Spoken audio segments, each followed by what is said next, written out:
both creatively, at least I felt a little creatively bankrupt.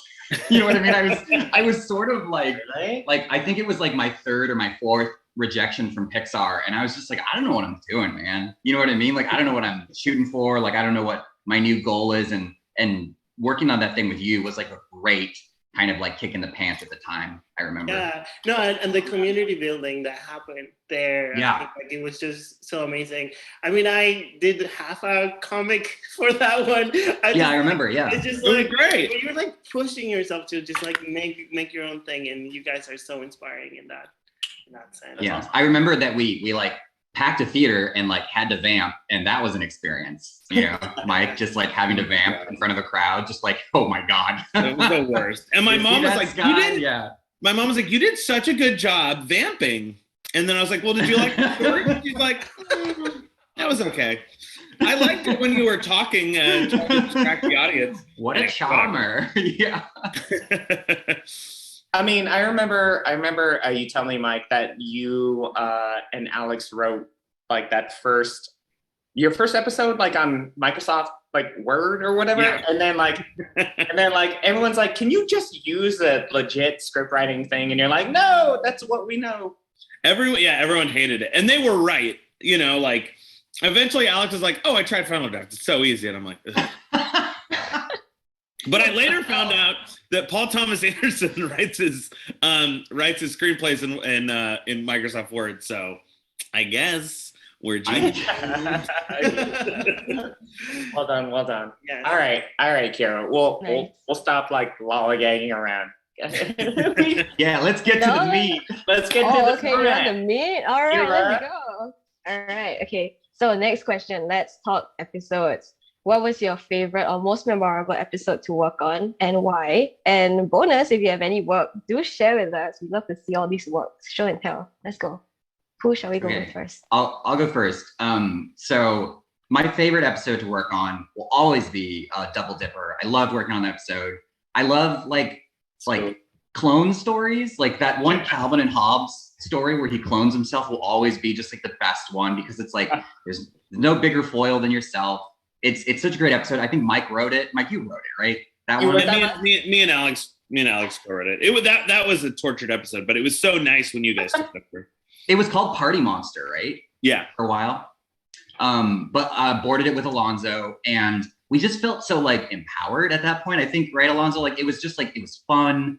We got to put in jokes. I think Aaron Springer was directing us, and like, you know, again, it's hard to like emphasize that like we were just fans of the show. We thought it was really funny. And like, you know, I've worked at a lot of places. That is not normal that you think that you actually think the thing you're working on is funny. Like, and like you're genuinely laughing. I think it's very rare. Like especially like the more you work, like now when something's funny, it's so sad. I don't even laugh. I seriously, like dead cold. I just say, that's funny. Like, and that's it. Like, no laughs. Because like, I will say, if I can interject, I know the people that work on Amphibia, and they sat in screenings and they're like legit laughing. Oh yeah, no. Oh, please. Yeah, no. I mean, not Amphibia. Amphibia's hilarious. No, please. No. I meant all the other stuff. Please. And I that when Matt says that's funny, it's like, okay, like I know I'm getting it's good. But with Gravity Falls, I just remember like every little stupid thing was so funny, and everyone was so genuine, like putting everything they had into it. I remember sitting next to like watching a screening for Headhunters, and I was so excited for it. And just turning to like the board artist next to me, Mark Garcia, and we were just both laughing. And like, I just remember turning to him, and we both had the same like stupid laugh in our face. And it was like almost a moment, you know what I mean? Like our faces were too close, and I was like, that's weird.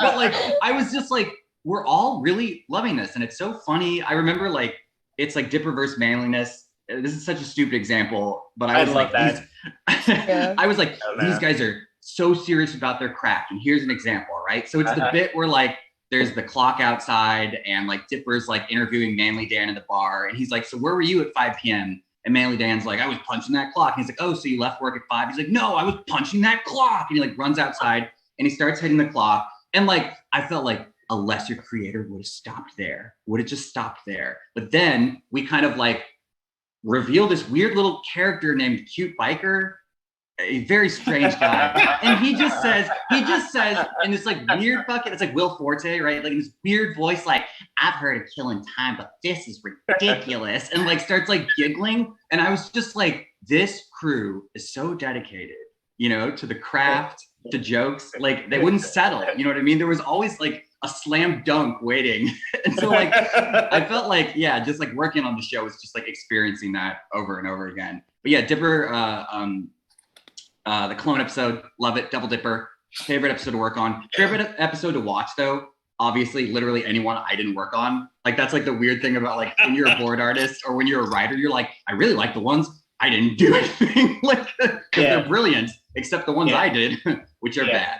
But Not What He Seems in season 2 is just like my favorite, like one of my favorite like episodes of animated TV, and I didn't do anything on it. Not a thing. Yeah. So yeah, that's me. Yeah. What about you, Mike?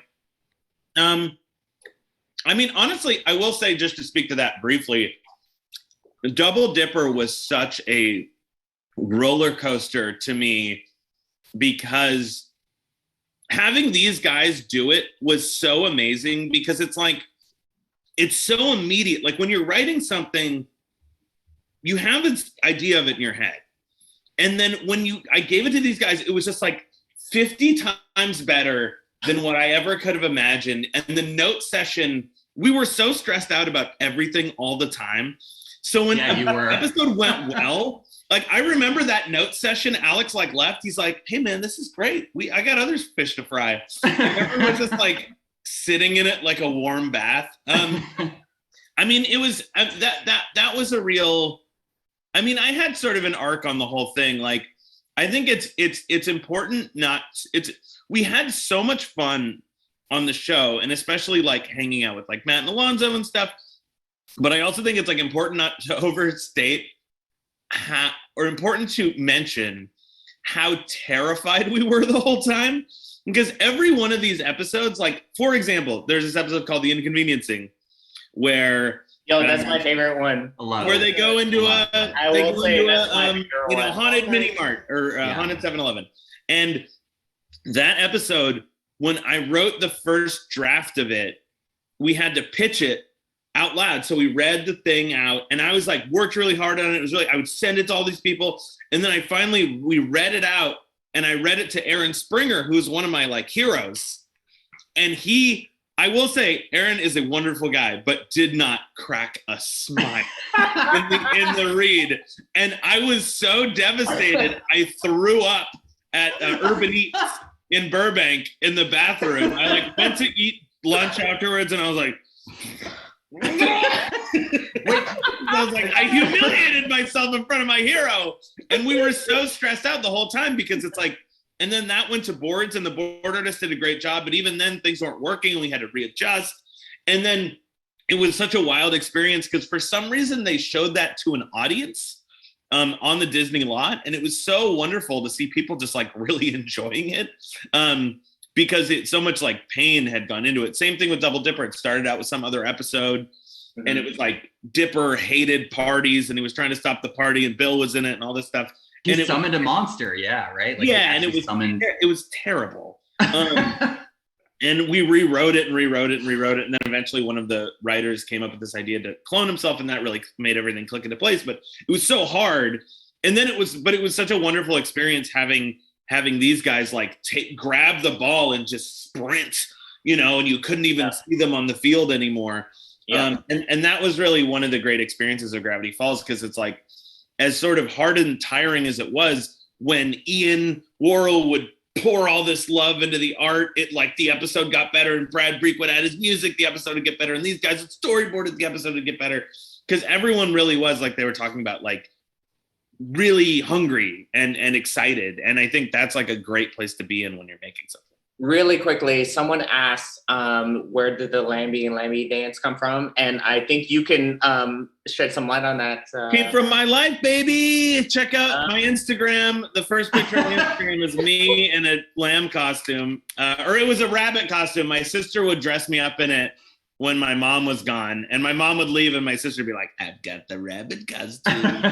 Oh my God! You would think I would hate it, but the pictures of me are like, I'm like so happy. It's really energy. Oh, awesome. Okay, Alonzo, you're up next. Yeah, I know English. I want to follow up on Double Dipper too, because I felt like also we were discovering Dipper as a character at that moment, and it was like from the beginning everyone loved Mabel. Mabel was like a slam dunk. We all get her. She's so great, right? And then Dipper was harder to figure out. And then there was Dipper. And then there was Dipper, right? And then he had to carry that episode. I mean, it's all Dipper, right? So it was like, but he's so earnest and adorable. Like I think like once we like understood that, it kind of like free him up from being the protagonist, and just like, oh no, like let's just lean on that. And it's like he's adorable despite himself, like he's fighting it, but it just comes through, and it's just like at least I grabbed onto that. And Matt, we were discussing, and I know we like introduced Pacifica in that episode. What a win! What a wonderful character. We should do a whole panel. Breakout character of the show, baby. Protagonist of the show. Matt and I were like big proponents and advocates for Pacifica. I don't know why. We were both just like something here, something here. There's something here. It was like. I think everyone else me and Alex were like, this character is terrible. But these like, guys, no, but hold on. Yes. But these guys really put life into her and sort of made her something more. Yes, but yeah. Candy Granda in this episode. Candy Granda, yeah, like introduced a lot of the elements of the series that I like really rebuild from. But yeah, I mean, if the pitch is after, I mean, not that I ever played sports, but it felt like a big game, right? Like it was just like, yeah, everyone hugging, and just like if there was like. I'm sure this is what sports feels like. Yeah. It was like that though. It was. What do you think sports feels like?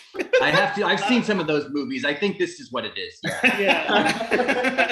I have a theory. This is what it is. Yeah. So like pitching, I remember pitching after. There was 2 moments that turned out like in the Summer Ween episode, and like I had been like, okay, I wanted to feel like it's a little bit like that scene in Jurassic Park where they're in the kitchen, like they're just in a small space. Oh yeah, like, yeah, it's great. And they have like a shared moment of like eye to eye, like Dipper and Mabel, and I just like it was like a fun to kind of like combine these ideas, and I was like, I don't know if this is gonna work, but like after the pitch, like everyone was like, hey, good job, man, and like they came in like Mike hugged me, and like super hard and stuff. It's like awesome. It's like it was so encouraging. I was like, I can do this. Well done. It was a proto Paul Hollywood handshake. It was, oh my god. Also at the time, I maybe at the time, maybe still, I also reeked because I wouldn't shower. I'd like stay at the office for days, so it was like a little bit of a mixed blessing. Well, I mean, to your point, Alonzo, did you like I'd heard in a podcast or like Alex and Mike were talking about it, of just kind of like Mabel like letting go and just saying, I trust you, Stan? Oh yeah, that's yeah, in Know What He Seems, right? Yeah, the best yeah, moment. Oh man, I feel like I mean, I cried at that joint, y'all. I mean, like crazy. I was visiting Gravity Falls because I was mostly not there for the second season.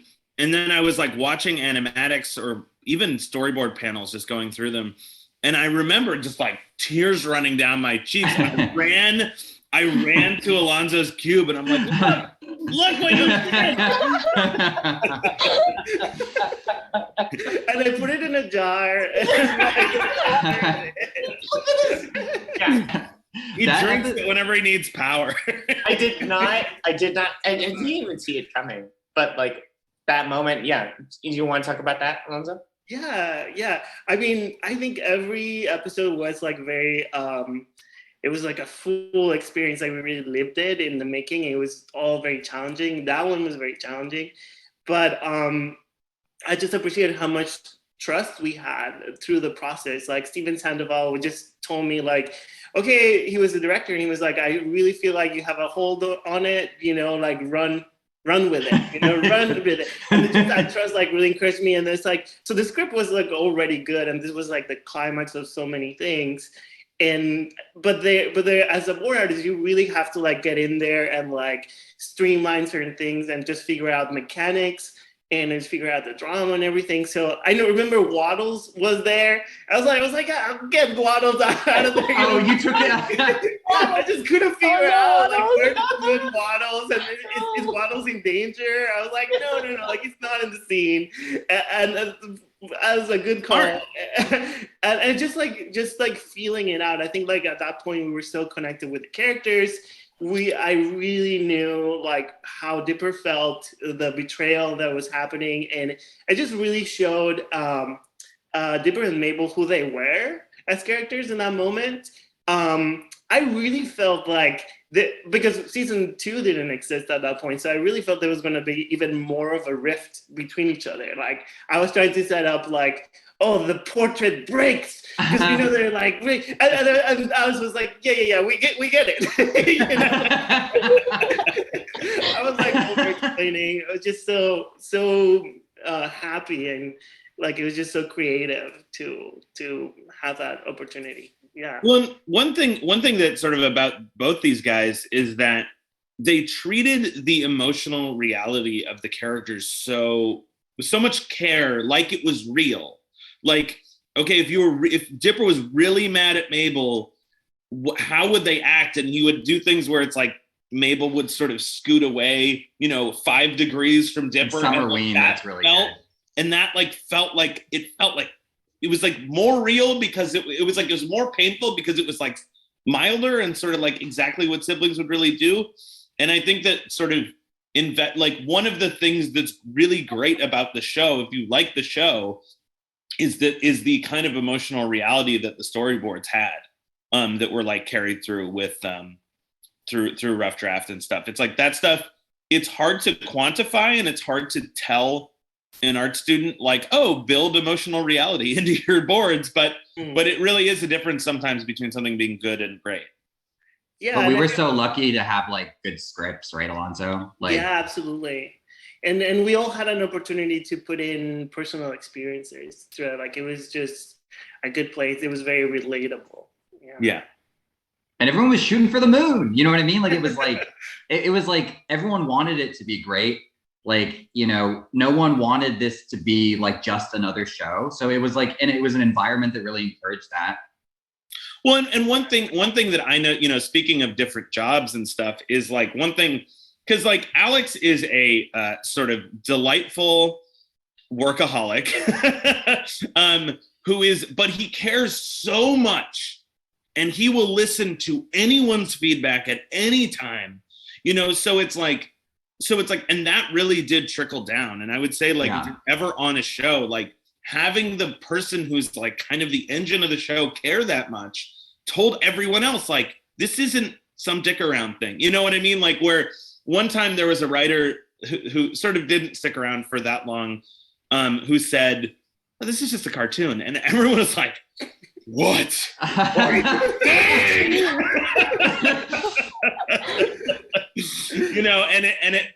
that attitude really sort of like trickles down, and sometimes it's not there, and sometimes you tell the boss like, hey, I'm not sure about this joke, and they're like, it's fine, and you're like, oh, so it's going to be that kind of thing, versus if you tell someone, hey, I don't know about this joke, and they're like, oh yeah, come up with some options, yeah, totally, what do you think? It's just night and day. Yes. Well, the most valuable thing is, as not being in this kind of information vacuum and talking to Alex, and I'm sure you feel the same way, both of you, like you're creating these things and you're leading teams. The worst thing is to not get any feedback, to not know. Like you hope, you're like, well, if this sucks, I hope somebody tells me. You know what I mean? Like, I hope to God somebody tells me before like it goes up on a screening, and you know what I mean? Like I embarrass myself. So it's like we're relying on that kind of like, and if you're thinking of it as just a cartoon and just a job and you're not giving that feedback, like now it's all getting damaged, Yeah. And if you end up working on a show, do it in the nicest way you can, but always giving that feedback. Say, here's the things I love. Make Absolutely. It I always, my wife calls it a compliment sandwich. Say all the things you love. Say brutal criticisms. Say all the things you love. And because it really, like, you think that the boss doesn't want to hear that stuff, but that just means you care, so don't ever be afraid to sort of question things and contact people. Because also the other thing is like about sort of that I learned from being a boss is like, it's very lonely. And just anyone saying, hey, I care and I have these concerns, you're like, please, someone talk. Yeah. Because everyone just assumes you're too busy. Yeah, 100%. You guys were really good at boiling down the feedback, because like, Alonzo and I would hear you and Alex, like they would literally like pace in the common area and like debate, you know what I mean, about like these stories. And I would hear this line a lot. I just kind of hate Dipper in this episode, or I just kind of hate Mabel in this episode. And I feel like that was the best kind of distillation of like, where's the swing on this story? Is it working? Am I with them? You know what I mean? And I feel like that's such useful feedback, because if you hate Dipper in this episode, you got to do something, right? Yeah. Right.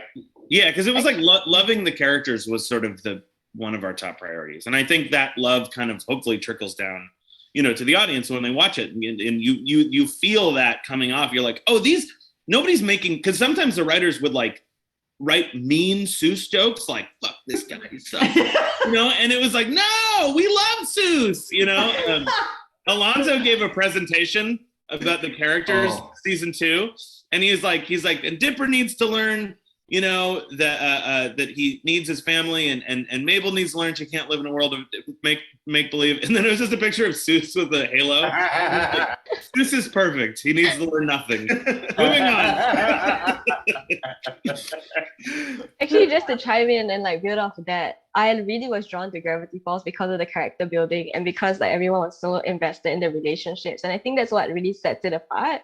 And I think like, it really shows in the work. And I love how like you take it from real life and everything. But I would like to ask, what is the most touching thing for you to board, or like when you're having a process, and what's the experience that you drew the most from your life when you were doing this whole series? I love that question. Yeah. What's the most touching thing that you contributed to the show, whether it's boards or like Mike writing or something that kind of like connected with you?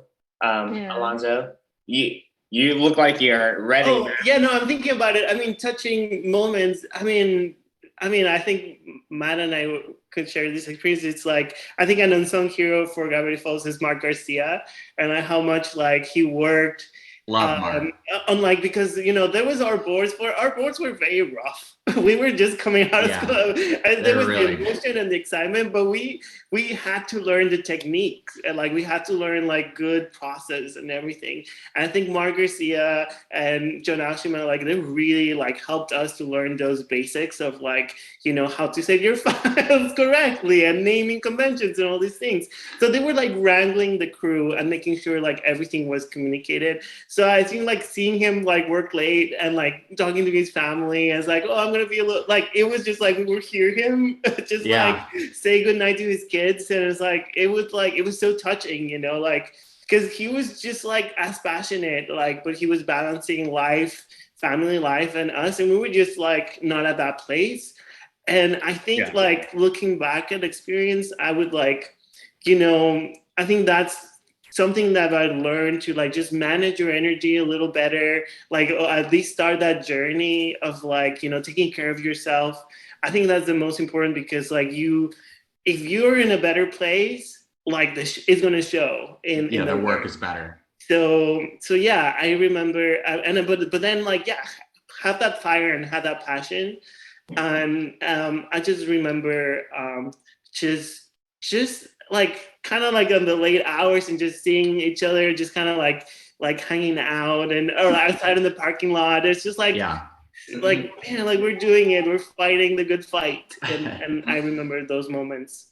So you're there till like 3 a.m. or 4 a.m. sometimes, right? Yeah. Like really late. Yeah, which we should not do. right. We know that now. Yeah. We know that now. Yeah.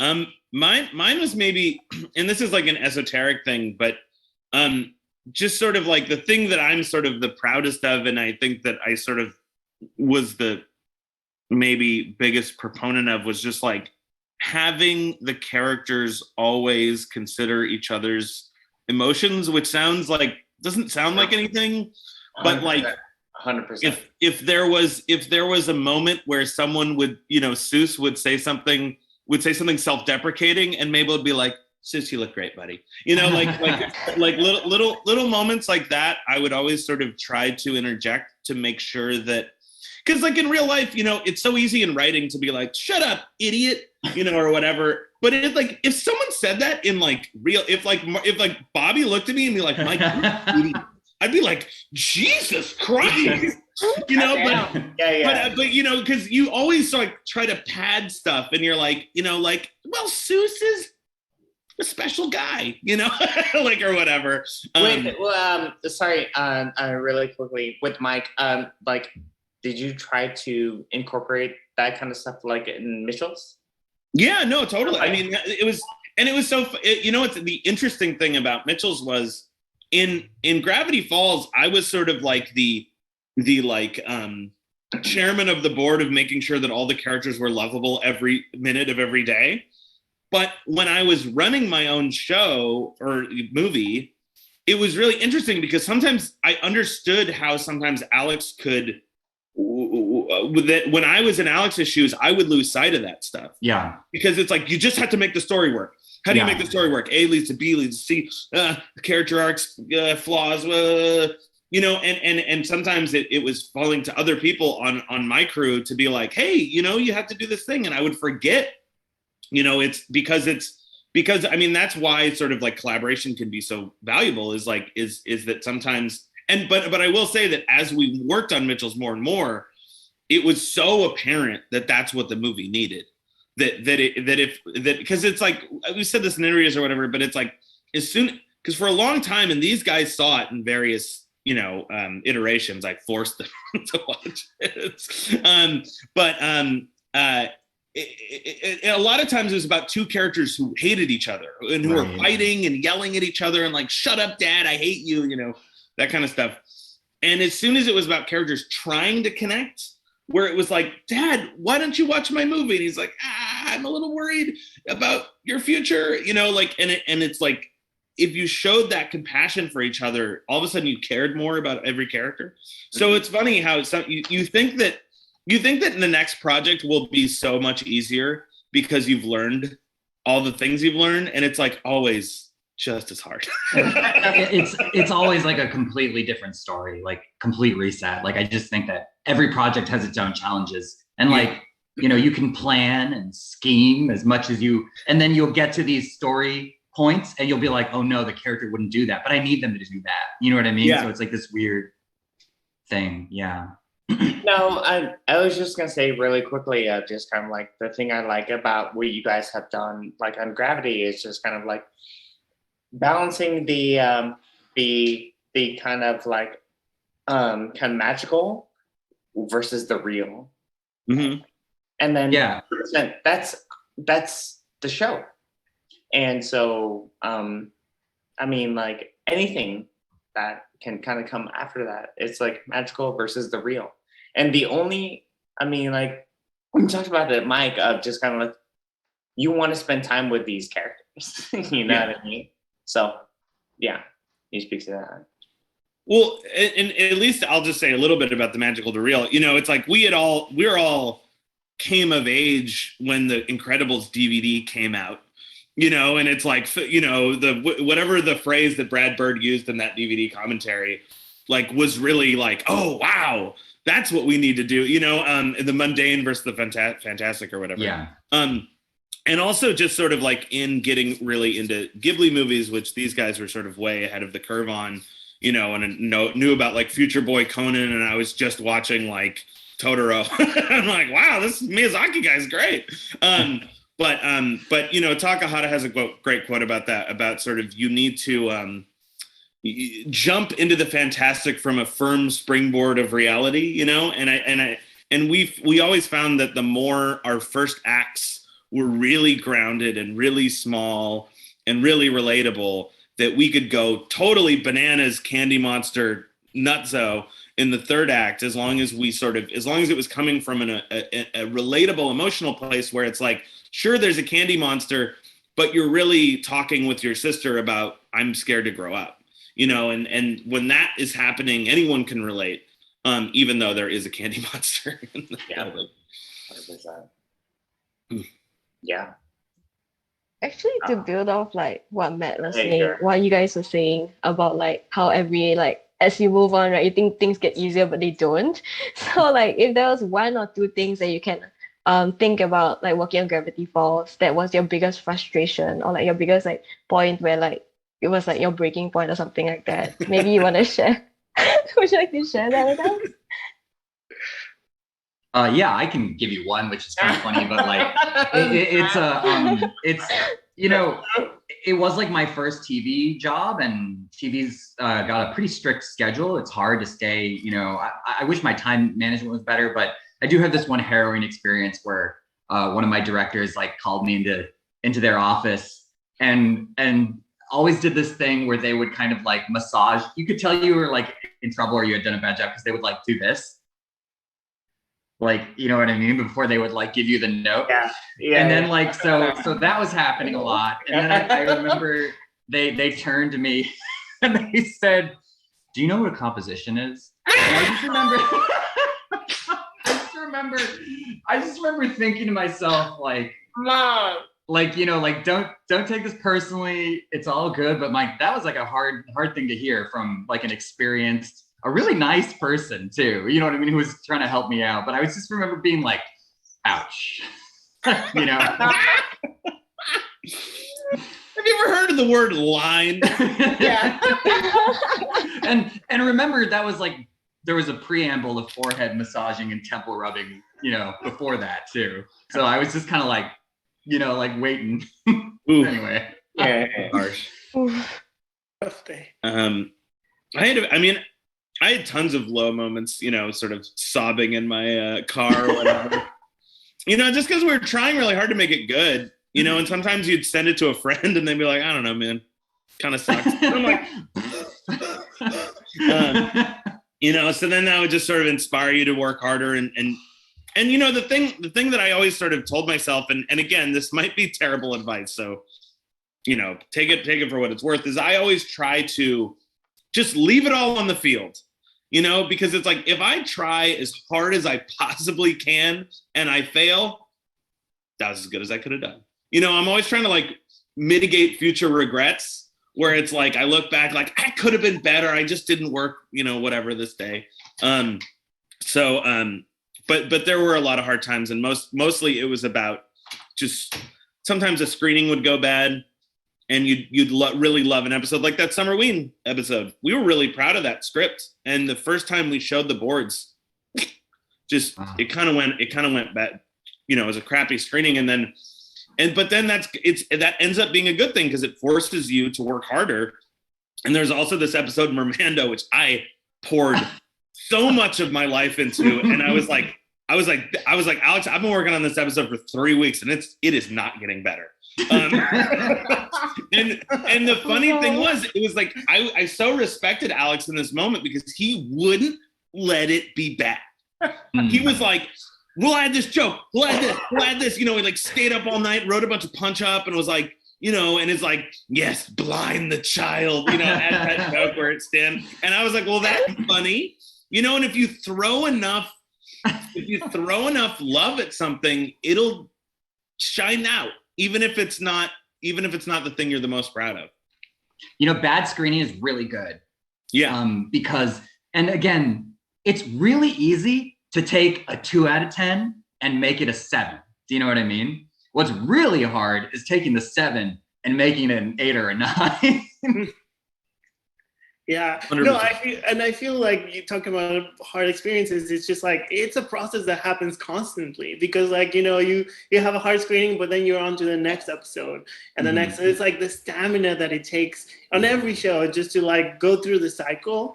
And I think like, since we were putting so much like work into it and then, you know, something doesn't go well on the screening and then you like have to revise it, you know, it's like, it's hard to pick yourself up and like get back into it again.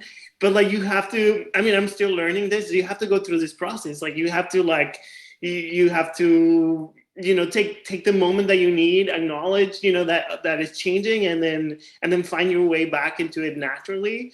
But you can't like be punishing like, oh, you know, like, you know, you didn't do enough or like you can't, you know, I just said the wrong thing, you know. It's like, yes, like just like feel it out. That's the only thing is you can only coach yourself into a better place, you know, and it's just it's tough every time because boarding is like so draining. Like it's so hard. And we came from school where you were like literally like a bear or some creature that hibernates. So you would like come out and you would like do all this stuff. You would make a film and then you would literally do nothing for 6 months. You know what I mean? Like that was like how we worked as art school students. But then it was like, so you had a good pitch. Well, here's another script. Like right the next day. You know what I mean? Like guess what? It's got 45 locations. Here's your reward. Yeah. Storyboarding really is, I think, the hardest job in the pipeline. Right. It's the worst. Storyboarding is the hardest job. It's the hardest. I mean, it's the hardest job in the industry in animation. Storyboarding. It's the worst. It's like 8 jobs in one. And the carpal tunnel, like the line mileage, the nights, like it is the hardest job, like full stop. I don't care. I don't want to hear it. I just don't want to hear it. Like I don't want to hear anyone say that like any other job is harder. He did, because he's done it all. You did design, you did directing, you did. Oh my god! Yes. Oh my god! No contest. I remember Matt, who is like when he moved on to designing, he's like, you know, Mike. Sometimes they would throw out entire acts that I boarded, and I'd be like, yeah, whatever, it's a process. If they try to change a line of this design, I get furious. That's the thing. It's about line mileage and where you're like kind of putting your chips. That's 100%. So Mike, like when I was doing character design, I was like, I would be drawing like one character's arm for like a day. You know what I mean? Like I'm gonna get it just right. And then like if Alex comes in and is like, ooh, arm's looking a little weird there, Matt. I'd be like, well, maybe you should. You know what I mean? Like maybe you should sit here and do it. You know what I mean? Like whereas like in boarding, you literally are drawing like all these like sausage fingers and like, you know, rubber hose and like, you know, you're like, I don't care what the hand looks like. I gotta make like 8,000 panels. You know what I mean? Like here you go. So yeah, anyway. Is there a hand? Yeah. Oh my gosh. Oh my gosh. What do you think? Okay. Like, oh, sorry, Kira, go ahead. No. Go ahead. No, Kira, go ahead. No, Bobby, go ahead. No. You're so polite. No. Were you guys gonna show something? Alonso, were you gonna show some work? Oh, Alonso, you know, but I think you have a secret Pandora box that you Alonso, can you show boards?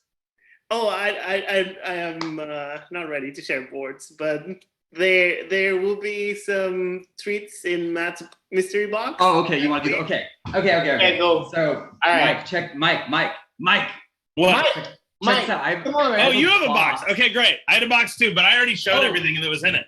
Oh, you did? When? It's on Twitter or whatever. Who cares? Let me see your box. I want to see your box. Oh, geez. No, I have like a memory box, a Gravity Falls memento box. I just wanted to share some of the stuff in here. God, This is an Eric Foundry. Okay, this is I was like gonna say like, look, I don't work at Disney. I was gonna say I don't work at Disney. I do work at Disney, but anyway. Anyway, Eric doesn't. This Eric guy did this incredible drawing, and I scanned it. It's amazing. It says, "While protecting the kids, Stan loses his eye for real. No more eye patch, just for show." And here's the drawing. It's so good. By a board artist, Eric Foundry. Amazing. Well done. Yeah. Amazing. Here's something a lot cuter. This is a sketch by Vaughn Tata. Yes. That's really cute. Vaughn did such great drawings. Oh, Vaughn was amazing. I love so good. That's great. You have drawings. I only have scripts. Oh man, I have so much stuff in here. Is this yours, Alonso? That's Vaughn too. It looks like it. Stuffed animal tree? I think that's Vaughn too. Is this Vaughn? Oh, man.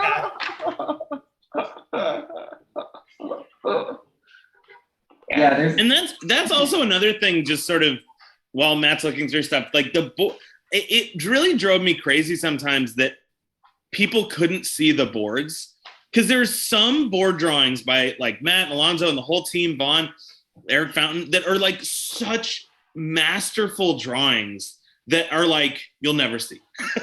What's amazing is like when you're in a crew, you start knowing everyone's style and like line quality, and you're like recognizing each other's, like it's amazing. It's like when that happens, it's like that true bonding. Yeah. I don't know what this is. It's like a note from Joe Pitt. It says, "So much energy wasted, shame." But I don't know what it means. But it's from the memory box. This is Alonzo. For Andy. That's me, yeah. This is Alonzo drawing. It's amazing. That's incredible. What This is that? is For anyone that doesn't know, like Joe Pitt was like the principal designer. Like, Oh, Joe Pitt was awesome. Oh, yes. Yeah, this is like a Mabel Land. Maple line concept. Previs, yeah. Wait, put that up. Oh, yeah. Oh my God. Oh my goodness. That one too. The And these queen are, has Alonzo gone is so good at drawing little costumes for all the characters. Oh, I like love he did the costumes. peanut butter and jelly costume in Summerween. Wait, show the These are like, bottom, Matt. Is there something at the... marker drawings too. Yeah. This crazy motherfucker isn't even. I don't think he's even sketching. Is there a sketch in there? I can't see it. Amazing. I remember you guys saying just kind of like we had to have kind of like a just kind of like a out there just kind of like ridiculous like thing on these episodes, right? For those like for those Mabel bits, but yeah, you know what I mean. Yeah, I mean, I remember like the very early, like the first Mabel dream sequence where she's like in a hamster ball. That was crazy. Oh, Like, yeah. Is that Gobblewonker? Yeah, right. That was me, and that's actually from animation artist Michelle Shin, who was in a human-sized hamster ball in her Facebook profile picture. And I called her and I was like, "Can I steal this?" And she's like, "Yeah, sure." And then I remember you saying like Mike, you tell me before, just kind of like there's all these kind of like serious kind of like just kind of like conceits, but like we have to offset it with ridiculous stuff like a cat just kind of going like, you know what I mean? Yeah, cat. Yeah, no, I mean, I think, you know, a lot of that comes from just sort of the sense of humor of like, you know, especially sort of like me and Alex are sort of, I think, alarmingly predisposed to making people laugh. Like it's sort of like the thing that drives us. So I was also the perfect partner for Alex because I laughed so hard and so loud when I liked something. So it was like, you know, you sort of knew, but also if I didn't laugh, that was a real like, this is not working. Oh my gosh. Oh my God, that's an incredible drawing. Why isn't that in the show? Look at that. Holy crap. Mabel Land. They blew it. Mike, you're the only person I know who like like cackles at like his own script when he's writing. So like Mike I'm a big fan of me. Mike would be in his office, right, Alonzo, and you would hear just like like, you know what I mean? Like I love that. Well, and you know what's funny is like, you know, because it would oftentimes it'd be me and Alex there super late at night. We're both stressed out and like losing our minds. And I start laughing hysterically. So Alex gets excited and he runs over and he's like, "Oh, Mike, what do you got?" And I'm like, what if this box of nachos became sentient and started screaming, "Kill me"? And I'm just crying, laughing. And he's like, "Mike, it's 2:30 in the morning. We can't use that." That's so funny because he came over thinking you had something really great. You know, yes, like. exactly. Like, well, and he would never yell. He would do this. He'd be like, "Mike, that's not." We can't put that in the episode, dude. We need something by 9 a.m. tomorrow, dude. And I'm like, because it's so night and day, as I'm sure both of you guys know. It's like it's so night and day when it's not your thing, you know. Like I was like, because I feel like me and Alex worked the same hours on Gravity Falls, like it's season 1. Yeah, but his job was so much harder than mine. Like, I had no idea. I was like, we work the same amount. I'm sure it's equally stressful. And then on Mitchell's, I was like, quivering in the corner. Yeah. Because it's got your name on it. And, you know, like, if it's bad, it's on you. You know, it's like that sentient nacho joke. You got to put your name under that thing. Mike, did that destroy you? Like the Mitchell's bet? What's that? Did that destroy you? I mean, it's like you came out like a fucking warrior, man. It was really, really hard. I mean, that is something that I would sort of say to all people who want to run their own show. Like, get ready. I mean, it's tough. You know, like I'm balding. You know, like you know, it's like it's really challenging mentally, in a way that's hard to express. Because, you know, I think all of us as artists have that experience of like, oh, I'm going to show my art. I'm a little nervous. Ugh. And just times that by 190 or whatever the size of the crew is, because you have on your shoulders is these people's nights, days, weekends sometimes, you know, like, and you're like, if I'm having them pour this energy into something that just sucks, that is a shame that I will never really, that I will live with my whole life, you know? So it's like, you really have to, and especially if you love the crew and they're doing great work, you want them to be so proud, you know? And I think that was sort of, you know, like that was sort of one of Alex's big things is he hired all these people that he loved and that were his friends. And he was like, this show's going to be really great. Mm-hmm. And he had to then prove it. You know, and to a lot of you people out there, it's like, Alex, if you like Alex Hirsch, that dude was so stressed. You know, like at one point, we have a birthday on the same time, and Joe Pitt and Eric Fountain did birthday cards for us. And Joe Pitt's one of mine was this like huge gluttonous Lampwick type character. I remember that. Pouring down my face. I looked like hell. And Alex's was like a scared man in a ship that was sinking. Rain was coming down. Like, and then Alex like, thank you for the wonderful present, guys, you know. But look at you now, soon to be Oscar winner. And you know, I think like what's so inspiring about you is that, you know, you lead with that joy and you're the greatest like cheerleader for your team. I mean, it's like, and honestly, that as someone who's in that position, is all we can do, just kind of like be there for people, communicate, and like advocate for them when we. Yeah. And oh man, I think being a cheerleader is important. That stress you're talking about like, gosh, I hope that this team of 90, you know, I'm not wasting their time on a product or a movie that's not great. I think that also speaks to your own empathy, though. Like, I mean, I know there are plenty of directors who do not care. And I think that it wouldn't be the first time, too, that this team has put their heart and soul into a script that wasn't great. You know what I mean? So to have a, you know, creator, director, writer as yourself who is genuinely like, you know, for the good of us all, this script, it needs to be a great script. You know what I mean? Yeah. But like, I just don't think that's not everybody. So, you know, sure. But I will say I learned a ton from Alex in that regard. You know, like it was so important to him that it was good, and it was so important to him that everyone was proud. You know, that drove a lot of those nights and weekends and stuff. A lot of it wasn't for, you know, glory. It was for, oh my God, we have to make sure that our friends are working on something that they like. For sure. All right, I got two things. I have this, which is my nameplate from Comic-Con, like the one Comic-Con panel I was on. And I thought this was very funny, but if you didn't know this, like on all of these things, it says on the back, please be aware, members of your audience, maybe under 18 years of age, watch your language. And you can see it's printed right there. Probably. Yeah. Oh, yeah, I know. Yeah. Yeah. And then this is from a birthday of mine, like years ago. But Mike got like his picture taken at one of those like kind of little Tokyo photo booths. And so this is Michael Rianda with like a plate of nachos, living his best romantic life. It's a romantic photo shoot with me. And keep in mind, this is a birthday gift to me, right? Yeah. So yeah.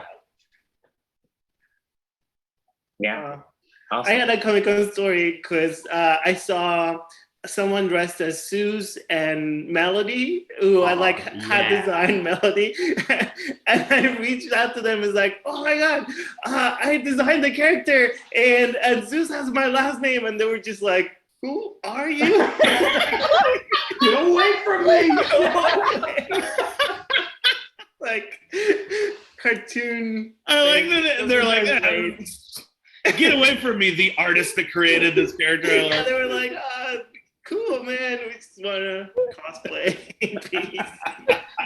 Can I hang out with you guys? I mean, can I hang out? Yeah, can we go somewhere? Want to get lunch? Yeah. What do you think, Kiara? What's your next bet? Okay, my last bit is actually about portfolios and breaking in. For like those of us who are like just fresh grads or like new to the animation industry. So I actually have two questions, one for Matt and Alonso and one for Mike. I'm going to go into Matt and Alonso's first, and I'll get Mike's one later. Mm-hmm. So to the both of you, I understand that Gravity Falls was your first job fresh out of school. You were like spring chicken into the animation industry, you know? So what was the experience like, and how did you land that job? Like maybe you can share some of your struggles and like maybe some tips that you learned to even like apply. Yeah, Alonso, you want to go first?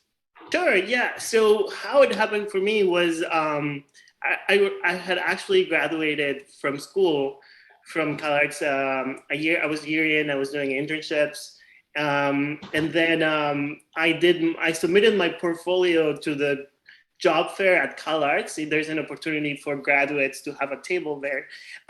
So Eric Fountain and John Ashima were reviewing portfolios, and I knew Eric from school, and I hadn't met John, but they were like, "Oh, this is really good, and want to take a test."